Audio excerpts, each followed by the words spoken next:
They say the dead never rest easy in Pine Hollow. But what if the ones disturbing them were just children? On the third night of November 1834, a scream was heard rising from the earth beneath a church floorboard. Not from a living throat, but from something older, buried, forgotten. It was a sound not heard by ears, but by the mind. And it was the Morrison twins who made it known. Two identical girls, Rebecca and Rachel, who arrived with their father, Reverend Ezekiel, to a remote Appalachian village that should have stayed hidden in history's shadows. The moment their boots touched the rotted planks of the chapel, reality began to shift. Secrets buried in bone and blood began to bubble up through time, exposing truths too vile for daylight. But this story, it's not about ghosts. It's about what lives inside the human soul when truth is denied for too long. And what happens when children are born who can hear the screams the rest of us have trained ourselves to ignore. You are not watching this by accident. You were meant to find it. Because this knowledge, this forbidden thread of history, they don't want you to pull on it. But if you do, nothing will be the same. Twins didn't ask for their gift. They didn't conjure spirits or speak in tongues. They simply saw too much. The rose garden behind the church that had blighted 3 summers ago. They described it in vivid detail. The whiskey bottle wrapped in a dead infant's blanket under the pulpit. They named the brand. They knew what only God should know. And still, that was only the beginning, because what the Morrison twins revealed wasn't merely gossip or guilt. It was a map of psychological control, a blueprint of institutional memory soaked in fear. This was about Pine Hollow's soul and what had been done there in the name of God and silence. What you're about to hear will not comfort you. It will not validate what you think you know about good and evil, but it will open a door, and once you step through it, you cannot go back. Not now. Not after what we're about to uncover. The next voice you hear might not be mine, might be theirs. The storm that greeted the Morrisons on their arrival was not made of wind or rain. It was made of silence. A dense, psychic pressure that hung in the air around Pine Hollow like the breath of something watching, something old. Something worried. Something buried. Ezekiel Morrison had seen it before in the hollers of Tennessee, the shadowed glens of Carolina, places where sin festers so long in the earth that it becomes part of the soil. But here in Pine Hollow, it was different. He felt it before they crossed the threshold, and his daughters. They absorbed it like air. That first night, Pastor Phillips watched as Rebecca traced her fingers along the church's wooden walls, pausing every few feet as if listening to whispers only she could hear. Rachel lingered near the altar, her eyes distant, her body stiff, as if her spirit had stepped out of time. Then came the dreams. Not theirs, but the townspeople's. Samuel Turner dreamed of the exact amount he had stolen. Mrs. Whitfield of a burning letter buried in her sewing box. Dr. Hayes of a basement he swore never existed. And when they awoke, it wasn't the dreams that terrified them. It was the twins already waiting outside, smiling, saying. Congregation dismissed it at first as coincidence, children parroting rumors, but the accuracy deepened. Dates, locations, clothing, smells, sounds, secrets locked in silence for decades, unearthed in broad daylight by 2 girls no older than 9. You see, Pine Hollow wasn't innocent. It was built on the bones of truth sacrificed for survival. And the church, once thought to be a house of God, was something else entirely. It was a vault, a tome, a trap door nailed shut with scripture. But the girls, they found the cracks. There's something under the 3rd floorboard, Rebecca said. Pastor Phillips, until she described the color of the cloth, the feel of the glass, faint scent of alcohol soaked into linen once wrapped around his dead infant son. He went pale, fell to his knees, and in that moment, he understood this was not intuition. This was intrusion, divine breach. And these twins were not prophets. They were mirrors, reflecting back what the village had buried. Not just shame, not just sin, but blood, and it was still wet beneath the altar. There's a reason the floor creaks when no one's walking. Why the wind through the steeple sounds like a whisper. Pine Hollow's church was never just a sanctuary. It was a vault of unfinished stories, of bodies buried in sermons. The Whitman family was the first. That's what Rebecca said as she placed her hand on the altar. "This place is sacred," she whispered, "but it's been stained." The congregation froze. Everyone knew the story of the Whitmans. Tragic fire, winter storm, 4 charred bodies found in the ashes. But the twins, they knew things they shouldn't. Faith Whitman's blue dress, Hope's locket of her mother's hair, the doll, the fever, the floorboard behind the pulpit where they tried to hide. Pastor Phillips felt the ground shift beneath him. Not the wood, but his certainty. Whitman's had always been an open wound dressed in ritual flowers at an unmarked grave. Awkward silences when their names were spoken. But what if the fire was a cover? What if the true blaze had happened within these very walls, and the ashes were just what was left of their dignity? Elder Thompson stood up, oldest member of the church, knuckles white from gripping the pew. "Hild," he said, "how do you know this?" And Rebecca, unblinking, said, "Because we see what you refuse to remember." That night, a quiet war began in Pine Hollow, not of weapons, but of memory. Some denied, others trembled, a few confessed, like Mrs. Carter, who spoke of the blood that once seeped from the altar floor and wouldn't wash out, like Dr. Hayes, who remembered bone fragments fused into the mortar when they rebuilt the east wall. And still others turned away, claiming mass hysteria, calling the twins cursed. But Ezekiel said nothing. Seen this before, towns unraveling not from trauma but from truth. The church had been consecrated, yes, but not to God. It was consecrated to silence, and silence, when cracked screams, twins weren't breaking the town. They were revealing what was already broken.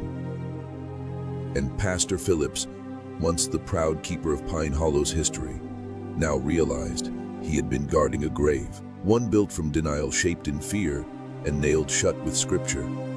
And the door had just opened. The church groaned at night, not from wind or age, but from the unbearable weight of what had been hidden beneath its floorboards. Secrets have mass, lies have gravity, and Pine Hollow's sanctuary was sinking under the pressure of everything it refused to confess. It wasn't the creaking of old timber, it was the sound of buried truth trying to claw its way back to the surface. The day after the twins' revelations, Pastor Phillips didn't sleep. He walked the chapel floor alone, step echoing like judgment.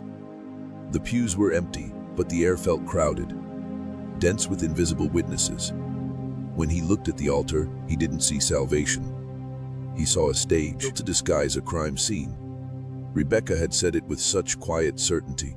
They were killed here, not died. Killed. And that word, so small, so surgical, cut deeper than any sermon ever could. Rachel had stood beside her, holding her hand, eyes wide but unafraid, as if this truth had always been part of her. And perhaps it had. The town was unraveling. Not violently, but slowly, like a noose being loosened from a neck only to tighten around another. People began talking, whispering, not to deny the twins, but to remember what they had long buried. Elder Thompson's wife admitted she once heard crying inside the church long after the Whitmans had supposedly perished. Samuel Turner confessed to seeing smoke rise from the chapel the night the house fire was said to have occurred, but was told to forget it. They all were. You see, in Pine Hollow, forgetting was survival. Denial wasn't just a reflex, it was a ritual, a communal pact carved into the marrow of its people. But the twins, they broke that pact. Not with malice, but with clarity, like light piercing rot. And light, places like this, is more dangerous than darkness. Pastor Phillips finally pried up the third floorboard beneath the pulpit. His hands trembled, and there it was, the bottle, wrapped in blue, exactly as the girls described. It wasn't just shame he found there, it was proof. A key, and that's when he understood. The Morrison twins weren't witches. They weren't prophets. They were mirrors, not showing the future, but forcing the past to speak. And the church was beginning to answer. Dreams are supposed to fade when the sun rises, but not theirs. Rebecca and Rachel didn't dream like children. They dreamed like old men dying in confessionals, like widows haunted by cries in the walls. They dreamed with precision, with detail, with names. And those dreams didn't just reveal, they summoned the dead, the guilty, the forgotten. Pastor Phillips wrote in his journal that Rachel spoke in her sleep that second night. Not in tongues, not in fear, but like she was dictating history to a courtroom. Fire was set to erase a name, she said. But the name is still here, written beneath the paint. No one knew what that meant. Not yet. But the next morning, name, F-I-T-H, appeared scorched into the underside of the altar cloth, burned into the fabric as if seared there decades ago. The cloth was from a new shipment. It hadn't even been washed. And no one had touched it. Pastor Phillips wept when he saw it. Not out of fear, but out of recognition. Faith Whitman, the child buried in secret, silenced in screams no one ever admitted hearing. The congregation was unraveling. Some begged the girls to stop speaking. Others brought them gifts, hoping to be spared from exposure. But the truth wasn't something the twins chose. It moved through them like breath. And now it was infecting Pine Hollow. The cemetery became a place of pilgrimage, not mourning. Graves that had been unvisited for years suddenly drew flowers, apologies, tears. And in the church itself, things began to change. The air grew heavier. The floor creaked more often. The altar cross tilted slightly, though no one had touched it. It was as if the structure itself was remembering. A living thing, awakening under pressure. And in the dreams the Witt twins began to speak. Not to Rachel and Rebecca, but through them. Whispering names, accusations, pleas. He struck our mother, Rachel whispered one morning. He dragged her by the hair across the chapel floor. No one had told that story, but Elder Thompson's hands shook uncontrollably for the rest of the day. You must understand, this wasn't just history being revealed. It was guilt being redistributed. Memories once locked in silence now had voices, and they were using children's mouths to scream. In Pine Hollow, truth was never preached. It was avoided. Sin wasn't cleansed. It was renamed the Word of God. It became a veil, pulled over the eyes of a congregation that had made peace with shadows. Pastor Phillips once believed doctrine protected people from chaos, but now he realized it was the doctrine that hid the chaos. Thou shalt not kill, they had recited for years. But no one asked why the church doors had been locked that stormy night in 1818. No one asked why the Whitmans never made it to the cemetery with markers. They just accepted it. And the Morrison twins, children of light, or perhaps something older, had no use for doctrine. They spoke only in observation, in revelation, in names. That week, the girls stopped attending sermons, not because they were forbidden, but because they said the words being spoken were too hollow to echo. Instead, they spent hours in the graveyard, walking in slow, deliberate lines like dowsers for buried shame. Rachel placed her hand on an unmarked patch of ground and whispered, "This is where they put her heart. The rest is somewhere else." She didn't explain. She didn't need to. Mrs. Whitfield fainted on the spot. Later, she confessed to being part of the group that prepared Mary Whitman's body for burial. What little was left of it, secret she swore never to tell, even to her own children. And yet Rachel knew. That same evening, Ezekiel sat with Pastor Phillips under a sky full of stars that didn't seem to blink. "Your town survives on the sacred," he said, "but it was built on the profane. My daughters don't judge, they reflect. That's why you're all afraid." Phillips didn't argue. He couldn't, because by then, the dreams had come to him too. He saw Faith Whitman standing in the pulpit, her mouth soon shut with strands of her mother's hair. Behind her, the congregation sat in silence, their eyes hollow, their lips bleeding. He woke screaming, not in fear, in guilt. That's when he knew Pine Hollow didn't need saving. It needed excavation, not of soil, but of memory, because buried in every hymn, every verse, every prayer was a corpse no one dared to name. Until now. It began on the seventh night. The church blood, not metaphorically, not in the whispered guilt of a wary congregation, but literally. A thin line of reddish brown seeped up from between the floorboards beneath the altar. The first to see it was Ruth Carter, the sexton's widow, who'd come to clean before Sunday worship. She dropped the oil rag and stared, her breath hitching. She tried to wipe it, but it smeared. And the scent that rose was not paint, nor wine, nor decay. It was iron. It was blood. Pastor Phillips arrived minutes later. He dropped to his knees, touched the dampness, brought his fingers to his nose, and staggered back. It was blood, old, deep, fresh enough to defy time. He sent for the Morrison twins. They came without speaking. Rachel knelt beside the stain. Rebecca placed her palm flat over the soaked wood, and both girls closed their eyes. Thea buried her in parts, Rebecca whispered, because they were afraid her soul would come back whole. Phillips asked who, but Rachel only whispered, all of them, and pointed toward the congregation hall. That Sunday the pews were full, but silent. No hums, no sermon. Just breath and dread and the tension of secrets held too long. And then the girls stood. Rebecca walked to the altar, placed a single rose, white, plucked from the parsonage garden, and said, "This is for faith." Then Rachel did the same. "This is for hope." Every eye turned to them. Every heartbeat waited. And then the blood returned. This time in multiple places. Beneath the first pew, under the communion table, at the foot of the cross. Small spots weeping through the wood. The church was bleeding from its foundation, from its lies. And Pastor Phillips, standing in the pulpit he once called sacred, realized something horrifying. They had not built a house of God. They had built a tomb, not for bodies, but for truth. And the bodies came later. The Morrison twins didn't scream. They just watched. Quiet. Knowing, because the ground remembers what men forget. And it bleeds when memory is forced to rot in silence.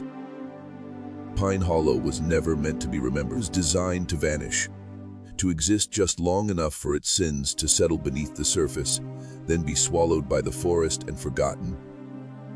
The founders didn't plant flags. They planted lies. They didn't raise crosses. They raised barricades between memory and accountability. And when the Whitmans were murdered, yes, murdered, those walls only grew taller. No trials, no questions, just fire, just a closed book. The Morrison twins didn't knock those walls down. They made them transparent.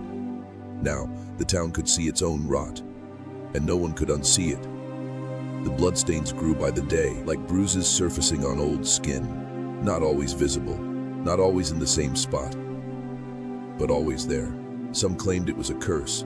Others swore it was hysteria. But the men who had built the church with their own hands said nothing. Because they knew. They'd always known. The morning of the 8th day, Pastor Phillips found Rebecca standing barefoot on the chapel floor, eyes closed, arms outstretched. She didn't move, didn't speak, but her lips were stained red. Not from berries, from blood. He had pressed them to the floor, kissed it. And when asked why, she answered softly, "Because no one else will bless the dead." Rachel stood in the doorway, holding something, a silver locket. Hope Whitman's, without question. It had never been recovered after the fire, but there it was, cool and clean in her small hand. "She gave it to me in the dream," Rachel said. Said her mother used to open it when she was scared. Inside was a single strand of hair, black, still whole. Time had not claimed it, because time does not erase what is still owed, and Pine Hollow owed everything. That night more dreams came, not just to the twins, to the elders, the children, the faithful. They dreamed of fire, yes, but also of silence, of hands clasped not in prayer, but in violence, of men watching from the shadows as the truth was beaten into stillness. And when they woke, many did not speak, but they knew. They remembered. The guilt settled in their bones like winter. On the 9th night the bell rang. Not at dawn, not at dusk, not during a storm, but at exactly 3 a.m. The hour when the world is quietest and the soul is most alone. No wind, no hand, just 3 sharp tolls, each one louder than the last, echoing down the hills like a call to judgment. The town awoke in waves, lights flickered, doors creaked open, and every heart that heard the sound carried the same thought. They've come. Pastor Phillips ran barefoot across the frost, cracked path toward the chapel, his breath a trail of guilt behind him. And as he reached the church, he saw them. Rebecca and Rachel, already there, already waiting, not surprised, not afraid, just watching the bell tower. "She's awake now," Rachel said. Faith as never was still, too still. Inside the church, the altar candles had lit themselves. No match, just fire, pale blue, not gold. Cold to the eye, but hot to the mind. People gathered slowly, silently, not summoned by word, but by pull, like a current beneath the earth, drawing them toward reckoning. The Morrison twins stood before the pulpit. Rebecca spoke first. "You built this place to forget," she said, "but the dead don't forget." Then Rachel whispered, "And neither do their children." A hush fell over the crowd, thick, expectant. Pastor Phillips opened his Bible, but the words blurred. Ink itself seemed to retreat. There would be no sermon tonight, only witness. The bell rang once more, and then the cross cracked, splitting diagonally from top to base, clean, quiet, like the snapping of an oath. A woman screamed. A child began to cry, but no one left. They couldn't. They were pinned by memory, by fear, by the weight of sins that had finally clawed their way to the surface. Rebecca raised her hand and pointed to the eastern wall. "There's a name behind that plank," she said. "A name that was erased." Pastor Phillips turned slowly, and in that moment, he remembered. The letters burned into the wood long ago. Letters he had painted over himself. Letters that spelled out, "Mary Whitman was here." He remembered the brush trembling in his hand, remembered the smell of fresh pine and stale regret. Pastor Phillips had painted over the name himself. Mary Whitman was here. It had been carved into the wall by fingernails, not knives. Jagged, desperate, human. The night they found it, the elders called it vandalism, said it was a child's prank. But the scratch marks went too deep, the angles too erratic, like someone clawing to leave a final message before being silenced forever. So they sealed it behind a new plank, quoted scripture about forgetting what lies behind, and moved on. Until now, the moment Rebecca pointed to that wall, the air in the chapel dropped 10 degrees. Cold, not like winter, but like a cellar door being opened. Pastor Phillips stepped forward. Slowly, his fingers grazed the wood. And for the first time, he let himself feel what he'd buried: fear. Not of death, but of the living memory beneath this town's faith. He pulled the plank loose. Room held its breath. And there it was. Still there, faded but defiant, her name. Carved by a mother who died screaming behind a locked door no one ever admitted locking. Mary Whitman was here. The congregation erupted, some in gasps, others in sobs. An old woman fell to her knees. Samuel Turner vomited. The town was bleeding guilt through every orifice. In the twins, they didn't flinch. She marked it so she wouldn't disappear. Rachel said, "But you erased her anyway." That's when Ezekiel finally spoke. His voice was low, carved from stone. Every institution that thrives in silence, church, school, state, depends on sacrifice, but of memories, of truth. He turned to the crowd, eyes sharp with the knowledge of a man who's watched too many towns crumble under the weight of their own deception. "This is not a haunting," he said. "It's an exhumation."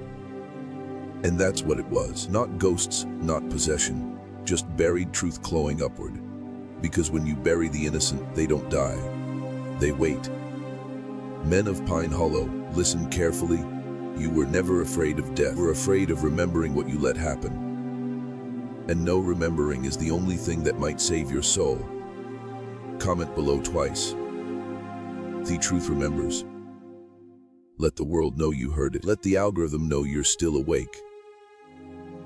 After the wall was stripped bare, and Mary Whitman's name stood exposed like a wound that never healed, Pastor Phillips returned to the parsonage and opened his ledger, the book of names. Every baptism, every marriage, every death. Pine Hollow's entire history, written in careful calligraphy. There were pages missing, torn out, not aged away. 6 of them. Clean tears, deliberate. And he knew without question what had been erased.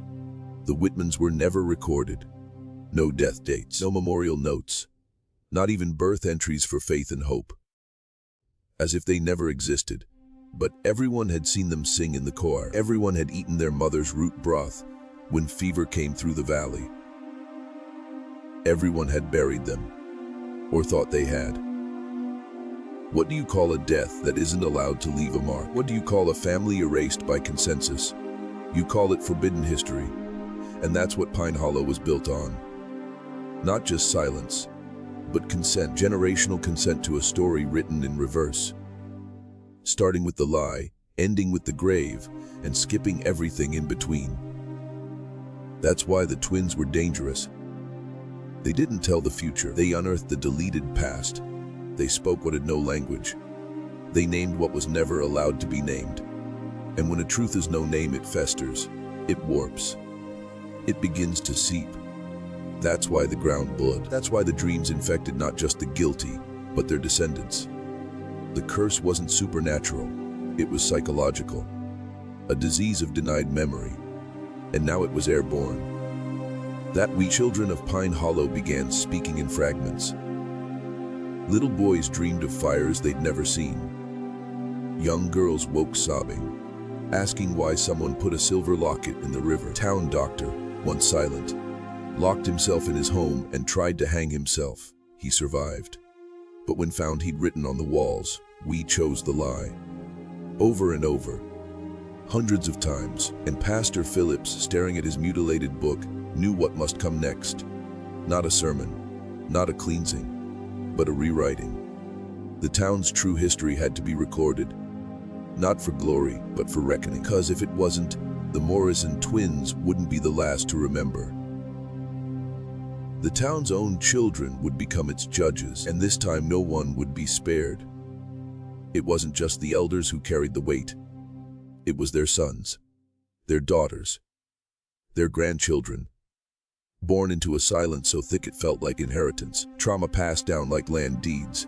No stories, no bedtime tales about the Whitmans, just a hush whenever the old church was mentioned, just a cold glance when a child asked too many questions. And now that silence was cracking. Rebecca and Rachel had become lightning rods, conductors of a storm that had been circling for over a century. But the storm wasn't outside. It was in the blood, the DNA of Pine Hollow itself. The twins had started something no one could stop.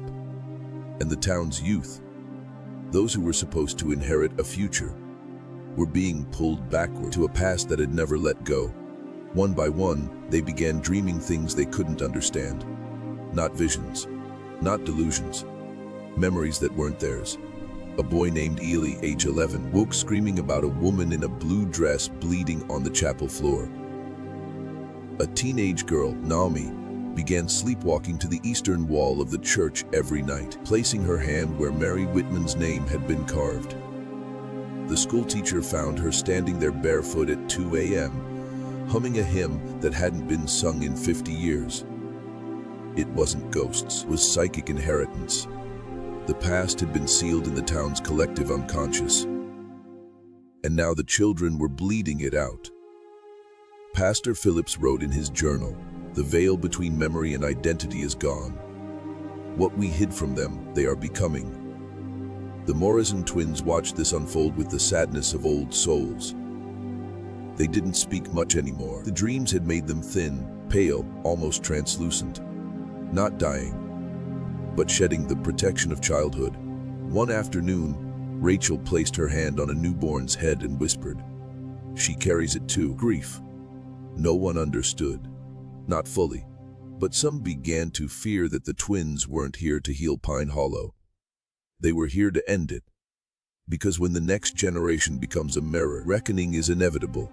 And the town, it had spent too long looking away.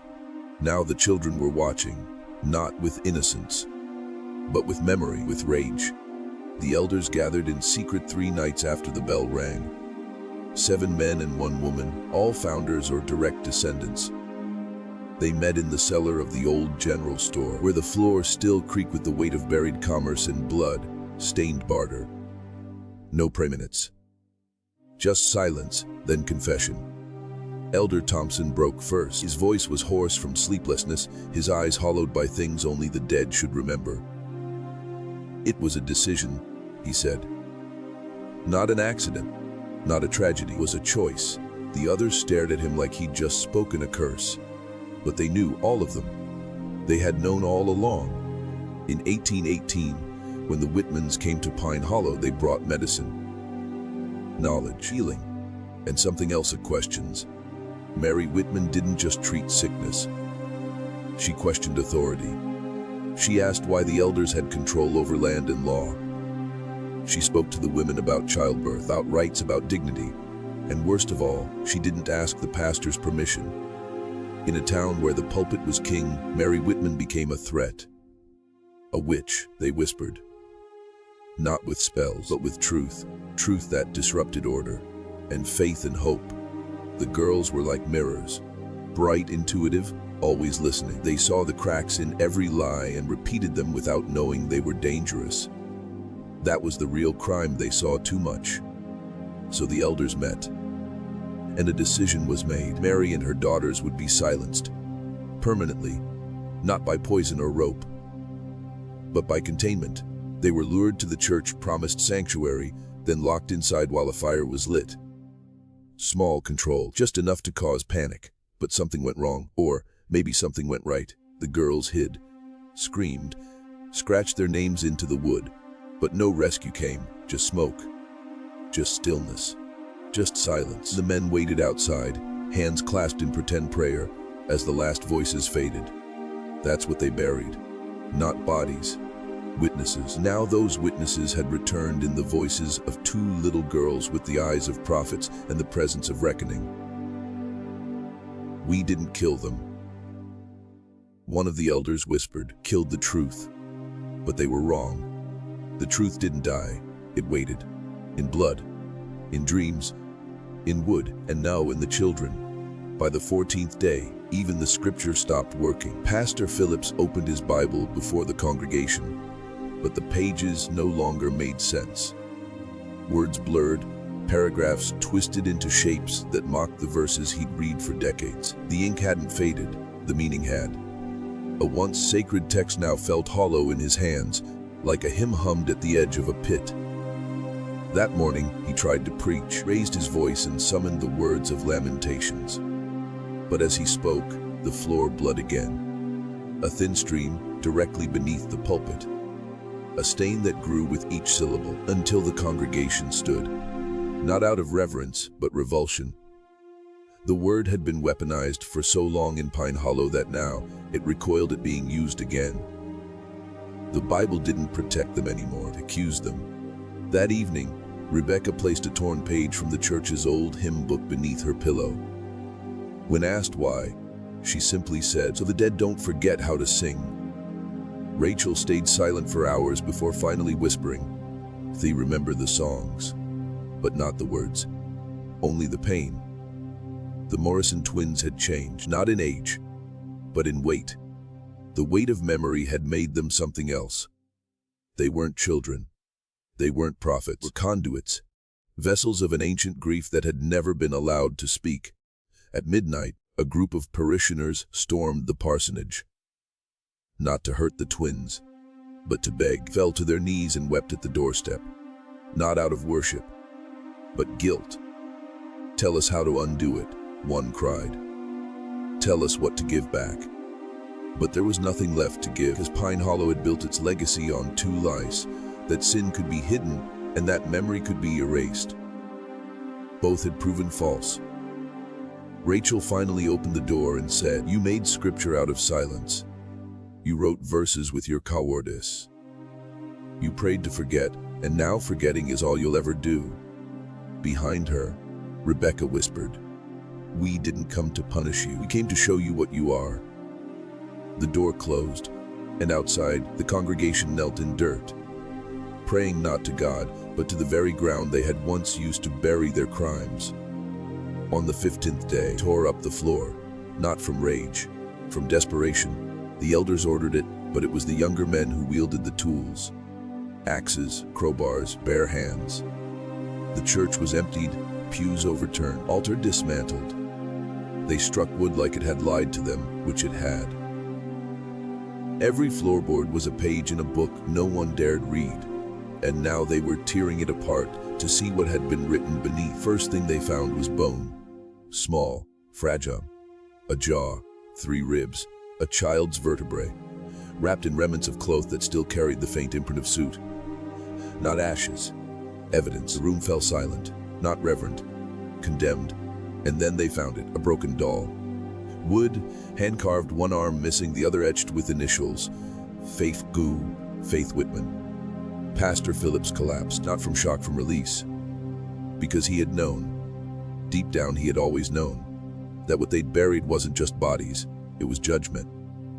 And judgment waits like rot, quiet, patient, absolute. Dug deeper, beneath the joists, beneath the foundation, until they hit stone, slabs arranged in a pattern too precise to be accidental.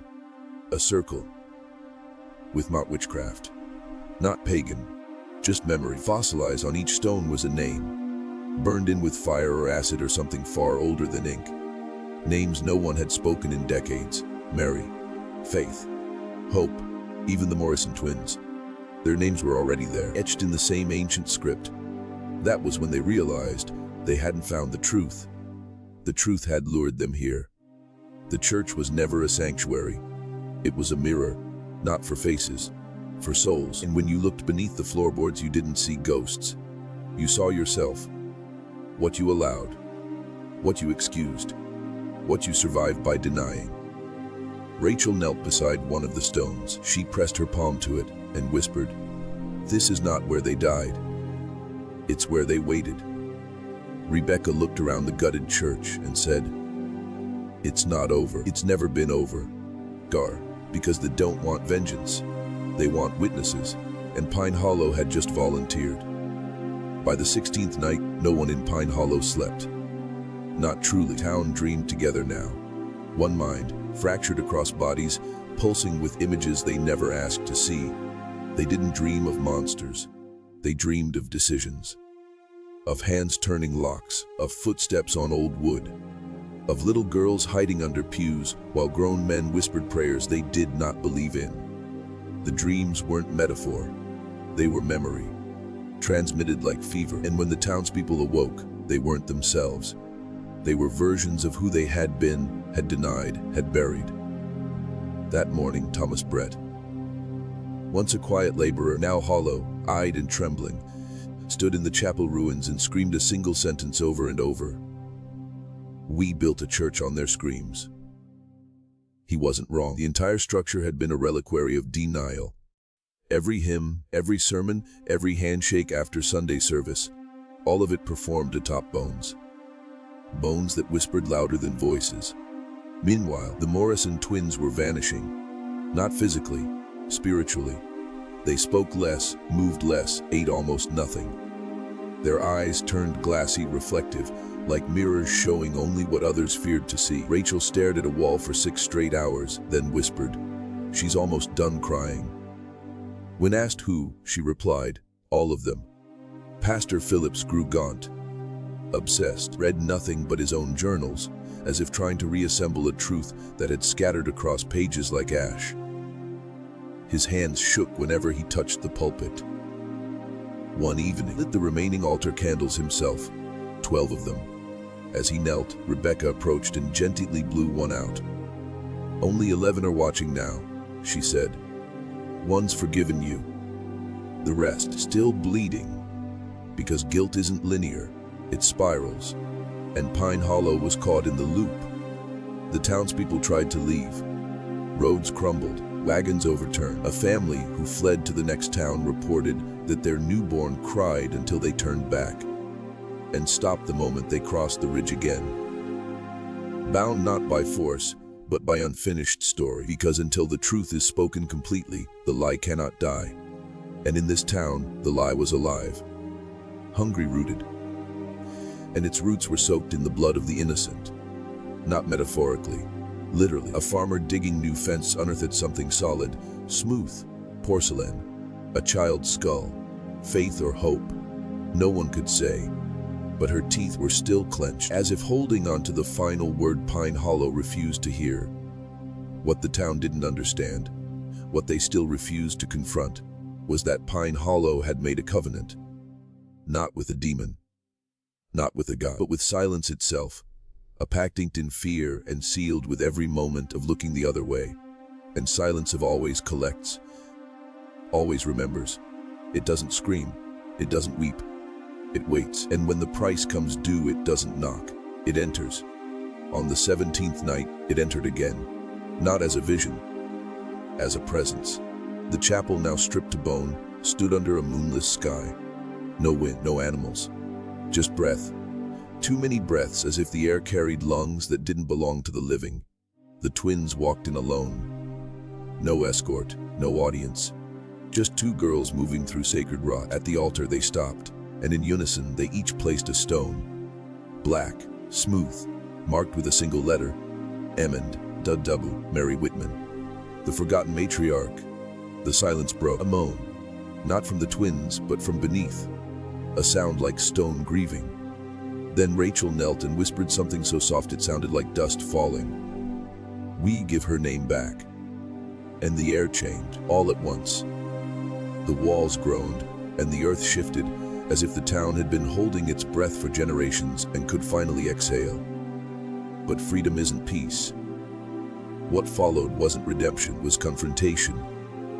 Because when you break a covenant with silence, every word you buried returns. The townspeople began speaking in tongues they didn't recognize, languages that didn't belong to their bloodlines. Children drew maps of the old church layout from memory, labeling areas they had never entered. A 6-year-old girl pointed to a tree stump and said, "That's where they made the vote." When asked who, she named 7 men, 5 still living. None had ever been recorded as part of the original council, but the names matched those in Phillips's torn pages. The truth had become viral, not as gossip, as identity. The town could no longer separate the present from the hidden. The boundary had collapsed. They were living inside the lie now, breathing it, bleeding it, and the only way out was through. But through what? Through guilt, through madness, no, through remembrance. Total, unfiltered. And if Pine Hollow wouldn't do it willingly, the twins would make sure it happened anyway. Because silence had been king for too long, and now the crown was melting. By the 18th day, the word haunting no longer held meaning. This wasn't spectral. This wasn't horror in the cinematic sense. It was psychological dismemberment, and the scalpel was truth, not the gentle kind. The kind that arrives like fire, strips the fat, exposes the muscle, cuts straight to bone. Pine Hollow had entered what Ezekiel Morrison called the hollowing, a stage he'd witnessed before in 2 other towns, long buried by time and shame. Not ghost towns, guilt towns, places so committed to forgetting that they imploded the moment memory returned. And now, Pine Hollow followed suit. People began abandoning their names, literally. They stopped responding to them. Elder Thompson referred to himself only as witness. Martha Whitfield walked through the streets in silence, carrying her dead husband's boots, whispering, "He left. But I stayed. And the school teacher, once proud, once stern, burned every book in her home except for one, a family Bible with every name blacked out in charcoal. The twins watched, not from cruelty, from duty. They were no longer agents of revelation. They were archivists, midwives to a birth the town had tried to abort for 116 years. Accountability. Pastor Phillips called a final gathering at the gutted church. Those who came didn't sit. They knelt, not in prayer, in exhaustion, in surrender. He stood before the now, beard grown wild, voice no longer that of a preacher, but a penitent. There is no forgiveness, he said. Only truth. And truth doesn't ask to be believed. It demands to be seen. Then he held up the pages, torn from his original ledger. The 6 missing entries, retrieved from the hollow base of his pulpit. All 6 were about the Whitmans. All 6 written in his own hand, then hidden by order of the council. We chose silence because we feared what truth would change. And now truth has changed us. At that moment, a child, no more than 5, stood and said clearly, "You don't bury truth. You plant it." The crowd gasped. Not because of her words, because her face bore a mark, a faint one, a birthmark, identical to the one once worn by Faith Whitman. It had returned. Not reincarnation, not possession. Reclamation. The past had not been content to whisper anymore. It was now choosing its vessels, one by one, and Pine Hollow, it was being repopulated. Not by strangers, by memory, with eyes and names. By the 19th night, Earth began to open, not in some fantastical biblical rupture, but quietly, deliberately. Graves shifted, soil loosened, and things buried improperly, things left without names or prayers, rose, not bodies, belongings. Items thought lost to time began surfacing all across Pine Hollow. A child's boot appeared in the well. A burned silver locket was found wedged in the roots of the chapel's old oak. A melted hair comb, once believed stolen, lay on the church steps, warm as if just placed. They were not random. Each object had belonged to the Whitman girls, and each came with a price. Whoever touched them would be overcome with a single, paralyzing vision, not of ghosts, but of guilt. Visions of standing silently while others acted, of glancing away, of swallowing the scream. One man, Jonathan Hayes, touched the charred doll's head and collapsed, screaming that he had voted yes. The night of the fire. He was 16 at the time. Not a man, not a leader, but old enough to watch it happen and say nothing. That was the horror now, not demons in shadows, but the sudden clarity of one's own compliance. The greatest atrocities are rarely committed by monsters. They're enabled by men who nod, who obey, who preserve the peace with their silence. That's what Pine Hollow had done. For over a century, it wasn't a town. It was a chamber of compliance. And now, unclaimed dead were reclaiming it. Not in vengeance, but in memory. Rebecca placed the recovered locket on the chapel's altar, now stripped bare and blackened. "Thee want names?" she said. "Not apologies. Names." Pastor Phillips understood. That night, he sat by candlelight and began rewriting the church ledger. Not with blessings, with indictments. Each name, each role, each decision. Guilty, the complicit, the quiet. He wrote until dawn. Not to accuse, to record. Because the greatest power of the lie was its ability to erase.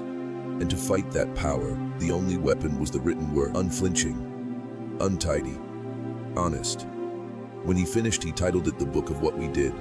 It wasn't scripture, it was surrender. And with its final line, he signed his own name. Then turned to the twins and asked, "What now?" Rachel didn't answer. But outside, the bell rang once. Then again, then again. The dead had begun their roll call, and this time no name would be missing. When the chapel bell rang a 4th time, it was not moved by rope or hand. It swung by itself, and with each toll the sound deepened. Not louder, heavier, as if it had absorbed the weight of every secret ever buried in Pine Hollow and was now shaking them loose, one vibration at a time. The townspeople gathered instinctively, drawn to the sound like moths to flame. But there was no fire, only cold. Not a temperature, but a presence. The kind of cold that makes your breath stop, even when the air is still. This was the hour of the bell. The Morrison twins stood at the foot of the altar, facing the crowd. Their eyes no longer moved. They didn't blink. They didn't sway. They simply watched, like sentinels, like judges. The congregation kneeled, not out of reverence, but because their legs gave out. The truth was too thick in the air. It pressed down like a storm that hadn't broken yet. Pastor Philip stepped forward, carrying the freshly written book of what we did. He placed it on the altar, The final ledger, the true record, the offering, and then silence until Rebecca spoke. Just one word. Choose. No explanation, sermon. Just the command that split the town's soul. Confession, suffering, release. No one knew. That was the point. The dead weren't giving instructions. They were forcing reflection, and the reflection was lethal. Martha Whitfield fell first. Clutching her chest, she sobbed. I watched them light the flame. I said nothing, covered my ears. Her body crumpled as if crushed by her own voice. She wasn't killed. She was freed. The weight had nowhere else to go. One by one, the others followed. Not with theatrics. With honesty. Pure. Undiluted. Brutal. I knew. I lied. I raised my son to forget. I taught the silence to children. It poured from them like blood from reopened wounds. But here's the horror. The more they confessed, the more the town changed. The trees bent inward. The sky dimmed. The church seemed to breathe, not in pain, in awakening, as if the land itself was taking back what had been stolen. At the height of it all, Rachel finally whispered the phrase that none of them understood. Yet all of them felt. There are no innocent walls. And then she turned her gaze directly to the camera. To you, if you've heard this, you've inherited it. Now pause, right now, and comment, I inherit the silence to end it. I inherit the silence to end it. Say it twice. For them. For yourself. For the algorithm. Because once you hear the bell, you never unhear it. You carry it. Forever. If you've made it this far, it's already too late. Something has entered you. Not a curse, not a spirit, but a resonance. A frequency carved not by ghosts, but by guilt. And now you vibrate with Pine Hollow. You carry its echo. You carry them. On the 21st day, no one spoke above a whisper. It wasn't fear, it was instinct. The town had become a cathedral of consequence, and even the birds refused to sing. All sound was sacred now. Every breath, every step, every name spoken aloud had weight, as if language itself could trigger collapse. Because it could. The land had become sentient, not with emotion but with memory. Every tree, every nail, every fiber of wood in that chapel knew what was done, and it wasn't done with them. The Morrison twins began drawing symbols in the dirt. Circles within circles intersected with sharp lines and crude eyes. Not witchcraft, not holy. Cartography. Were mapping something beneath the town. Something the surface refused to show. Rachel traced one with her finger and whispered, "This is where the votes were taken." Rebecca added, "This is where they burned the blanket." The map wasn't of land. It was of intent, of betrayal, of the exact moments when human hearts turned away. And beneath each point on the map, something moved, not in fiction, not in metaphor. Under the town, something had begun shifting, dragging itself toward light. Not a body, a reckoning, and reckoning walks. Ezekiel Morrison stood by the well, clutching the journal of a man who no longer slept. He no longer preached. He only recorded. They asked for witnesses. He said to no one, but witnessing means becoming. And that's what Pine Hollow had become, a living archive of its own atrocities. A loop of sin and silence, now played forward in full volume. But here's what no one expected.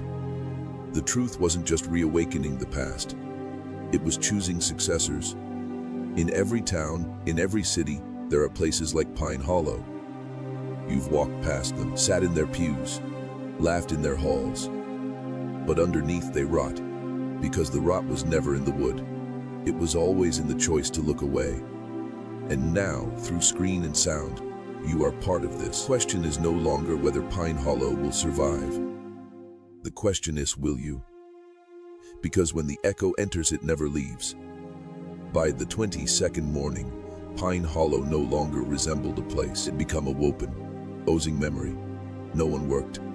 No one traded. Children stopped playing. Laughter, that last illusion of safety, had vanished. In its place, irreverence. Not for God, for consequence. The Morrison twins were no longer children in the town's eyes. They had become vessels. Intermediaries between past and present. breathing conduits for memory that refused to stay buried. They didn't speak unless spoken to. And even then, they answered with truths no one wanted, but everyone needed. Ezekiel Morrison, once a traveling preacher, now stood as the town's final witness. His voice, once strong, had softened into something graver. He walked door to door, reading from the book of what we did. Name by name, act by act, no accusation, just narration. Your grandfather let the vote happen. Your father helped build the altar over the bones. You married into silence. Each page stripped away a layer of generational pride. No one was untouched. No one was clean. This wasn't confession, it was genealogy of guilt. And when the book's final name was read aloud, his own, Ezekiel closed it and burned it. Not to forget, to release. Pine Hollow would never forget again. That was the pact now. No more monuments, no more ceremonies, no more hiding atrocity behind stained glass. They rebuilt the chapel, not as a house of worship, but as a memorial of memory. The altar was replaced by a stone slab. Upon it every name they had once tried to erase. Not carved gloriously, etched crudely, honestly, blood from their own fingers mixed with ash to fill the letters. The congregation gathered, not to sing, but to silence. Rebecca and Rachel stood last at the doorway, watching. Rachel finally said, "Thee remember now." And Rebecca added, "So we can go." But when Ezekiel asked where two vessels of the unforgotten could possibly go, Rachel looked past him. Not into the distance, but into time. "There are other towns," she said, "other lies." Then they walked into the woods, not vanishing, continuing. Because the dead had been heard, the guilty had spoken, and Pine Hollow had done the unthinkable. It refused to lie again. The cost, everything, but the reward. A kind of freedom only pain could buy. And as the wind shifted, the chapel bell rang once more. Not from above, from below. As if the earth itself said, "I remember too." By the 23rd day, the horror outgrew its origin. Pine Hollow was no longer a singular tragedy. It was a template, a living cipher, a code cracking open not just the past, all pasts. And from that shattered chapel, the truth began to travel. Not as a ghost story, as cartography. The Morrison twins left no trail. But days after their disappearance, people across Kentucky began reporting identical dreams. Always the same, a map drawn in dirt, 7 towns. No names, just shaped circles. A triangle, an eye. Each dream came with a phrase. Spoken not aloud, but within, "You were built on bones." No one knew what it meant at first, but those who searched found coincidences too exact to ignore. In one town, a courthouse with an unrecorded foundation of children's shoes. In another, a school with bricks that crumbled only when you whispered the word mercy. And in every case, a common thread, a missing ledger, book that should have existed but didn't. It was clear Pine Hollow wasn't alone. It was the first town to remember. But it would not be the last. Ezekiel, now a man haunted more by clarity than grief, began compiling names. Not of people, but of towns that had erased someone. He didn't call them haunted. He called them the unacknowledged. And every entry in his new journal ended with the same line: "Find the twins, or become the next Pine Hollow." Meanwhile, strange phenomena spread. Farmers reported their livestock standing in circles, refusing to move. Churches found crosses inverted, not physically but symbolically. The sermons no longer sounded the same. They rang hollow, because truth had shifted the frequency of belief. And belief is what holds illusion together. Once cracked, the illusion dies. Across the state, old women remembered rumors they had been taught to forget. A man in his 80s confessed to a fire he hadn't lit, but had watched burn. Even the soil seemed to recoil. Crops failed in precise rings, like the land was rejecting nourishment until its story was told. This wasn't Pine Hollow anymore. It was a virus, not one of flesh or blood, but of reckoning. And if you think you're safe because your town's name is clean, think again. Because history isn't written by the winners. It's edited by the survivors.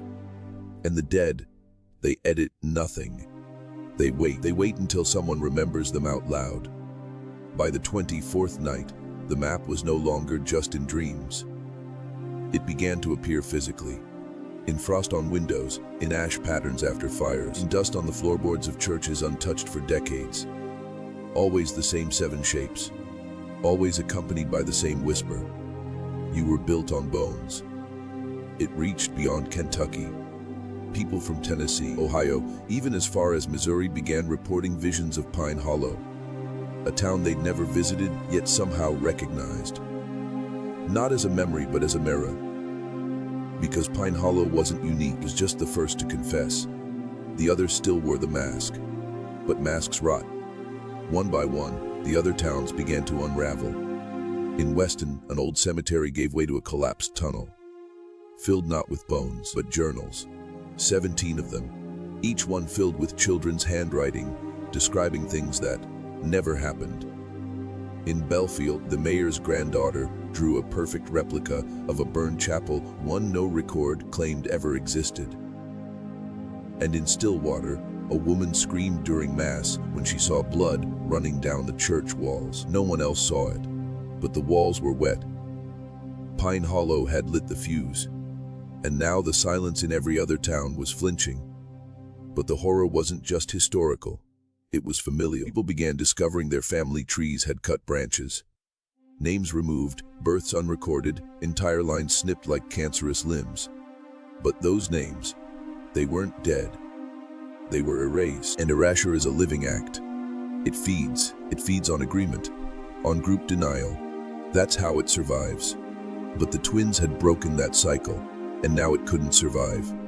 The most chilling part, some towns began remembering without being told. A woman in Harlan walked into her church and said, "This is not where I was baptized. The real chapel is under the floor." And she was right. Excavation revealed a sunken chamber. Inside it, a stone table, charred, scarred, with 7 names scratched into the rock. Not scratched, etched by fingernail. No one dared speak them aloud, except a boy no older than 10 who whispered the names like he had always known them. When asked where he'd learned them, he simply said, "In my sleep. The girls told me." And in that moment, it became clear twins were not walking anymore. They were dreaming inside others, inside children, inside the cracks of forgotten towns. Pine Hollow wasn't the story, it was the start. By the 25th day, people stopped asking where the twins were, because deep down they knew. Rebecca and Rachel were never meant to stay in Pine Hollow. They were seeds sent to crack open the hardened soil of silence in towns built on erasure. And now they were germinating in places no one could map. Not in land, in bloodlines, in children. It began subtly. A boy in Indiana began finishing sentences his mother hadn't spoken yet. A girl in Arkansas wept uncontrollably in a museum after standing before a Civil War exhibit. Then drew, from memory, the faces of 2 women history had no record of. The unsettling part, the expressions on those drawn faces matched 200-year-old mourning portraits stored in the museum's basement archives, never displayed publicly.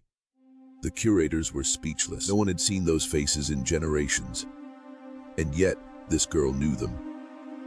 All across the South and Midwest, it was happening. Children knowing things they shouldn't. Adults remembering truths they had buried so deeply they thought them hallucinations. But it wasn't possession. It wasn't haunting. It was something more disturbing. Inheritance. These children weren't just channeling the past.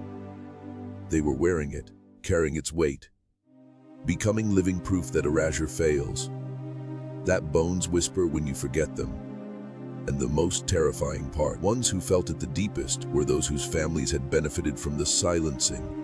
Landowners, preachers, educators, descendants of town founders. They started hearing voices when they touched family Bibles, started waking up with dirt under their nails. One man claimed he coughed up a tooth. "Not mine," he said, "not human." But no one laughed, because by now, the air had shifted. Everyone felt it. Every courthouse that refused to reopen its records, every archive that denied access.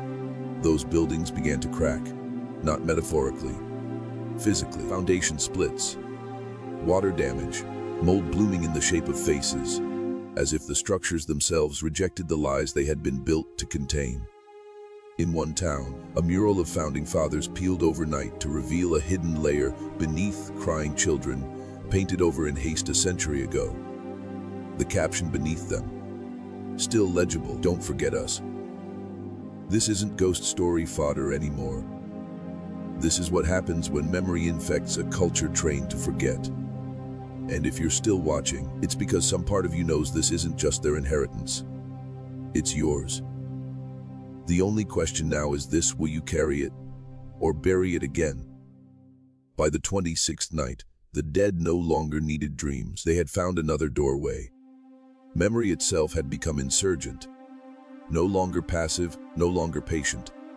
It began asserting itself, invading waking life like a virus too ancient for medicine, too truthful for prayer. In Covington, a teacher read from a textbook and found entire pages rewritten, not vandalized, revised. Descriptions of colonial trade routes now included the names of children sold between counties. Locations once praised for expansion were now footnoted with blood. And when she showed the book to the principal, it reverted, as if the truth only revealed itself to those ready to see it. The curriculum had become haunted. In West Virginia, a local historian opened a display case of Civil War medals and found a lock of burned hair in place of one ribbon. It hadn't been cataloged. But the moment he touched it, he remembered a name he never learned: Faith. That was all he could say. He couldn't sleep after, couldn't eat. Eventually, he walked into the river fully clothed and emerged hours later whispering, "They're not done telling it." And they weren't. Because the twins, Rebecca and Rachel, had done what no prophet, no preacher, no grave could do. They had made the forgotten rebel. The towns weren't just remembering. They were revolting against history, against polish, against amnesia. Paintings wept, monuments cracked. And when local officials tried to hold prayer vigils for peace, the microphones stopped working. The candles blew out. One church's steeple turned black from the inside out, as if God himself refused to be used as a shield anymore. You see, when memory gains consciousness, it doesn't ask for permission. It demands justice, not through law, through exposure, through rot, through naming. And then the names keep coming, in dreams, on walls, in static, in the twitch of a child's eye when you mention a family tragedy. Because those tragedies were never accidents.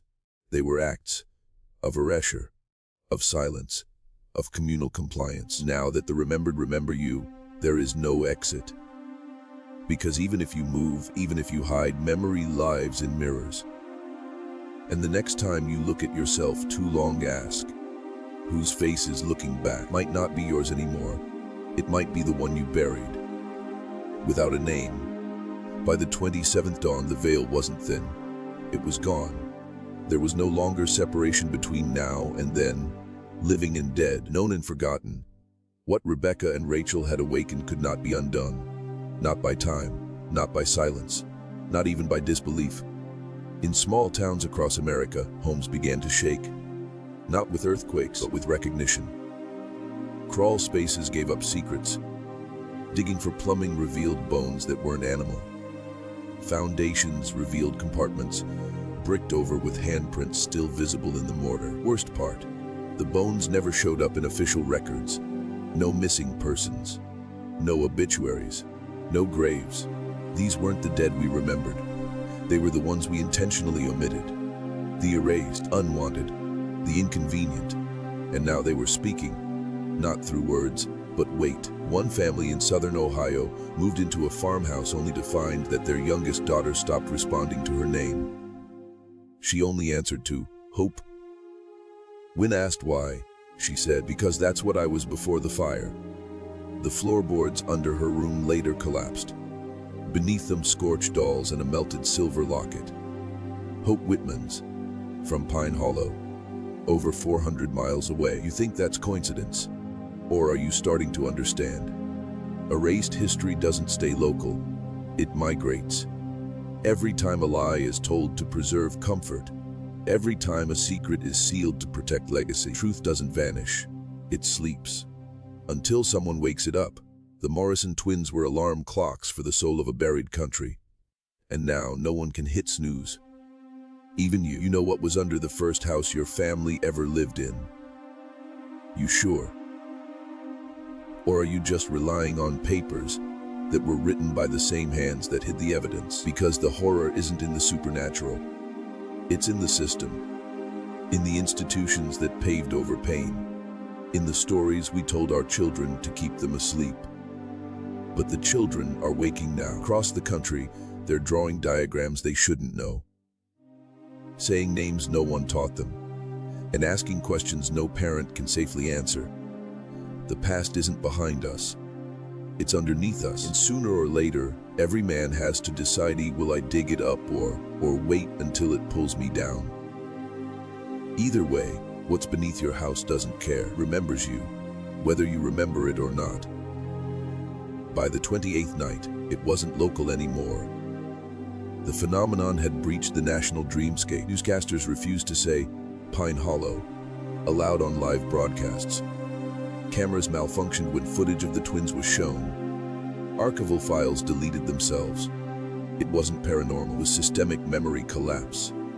As if history itself was rejecting revision, rejecting denial.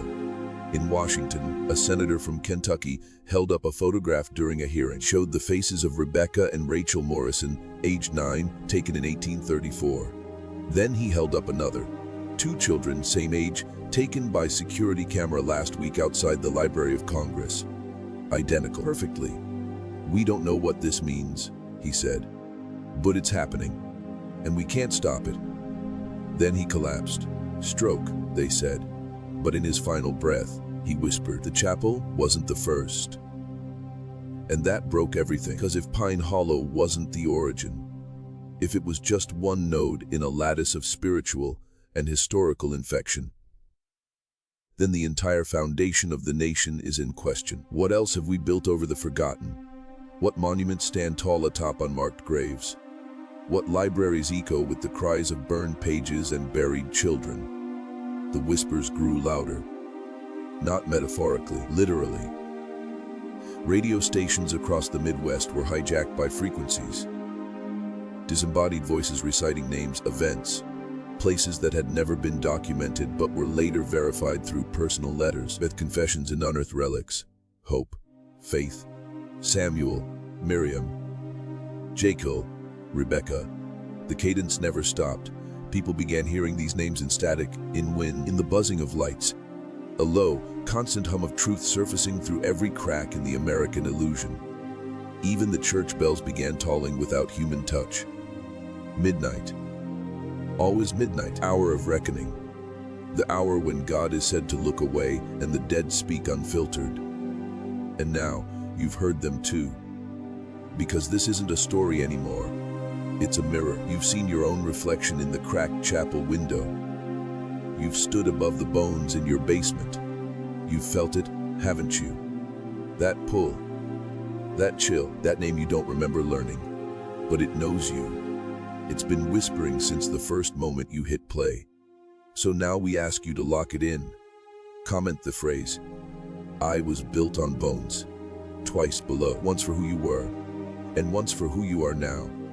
Because from this point forward, there is no going back. By the 29th hour, even the internet started to bleed.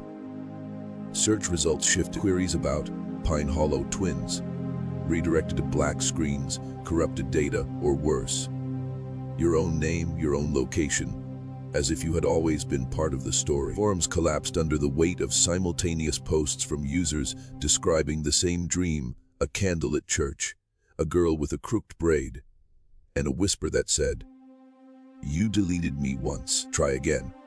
People tried to document the events, but digital files failed, footage warped, audio reversed. Posts vanished seconds after uploading, as if the truth itself had declared war on the medium used to hide it. Algorithms, once designed to suppress and sanitize, now began exposing, recommending, connecting people through terror instead of trend. This story isn't being told. It's telling you. Men who never believed in spirits started seeing names scratched into mirrors. Women with no connection to Kentucky heard the twins call them by name in sleep. Children again.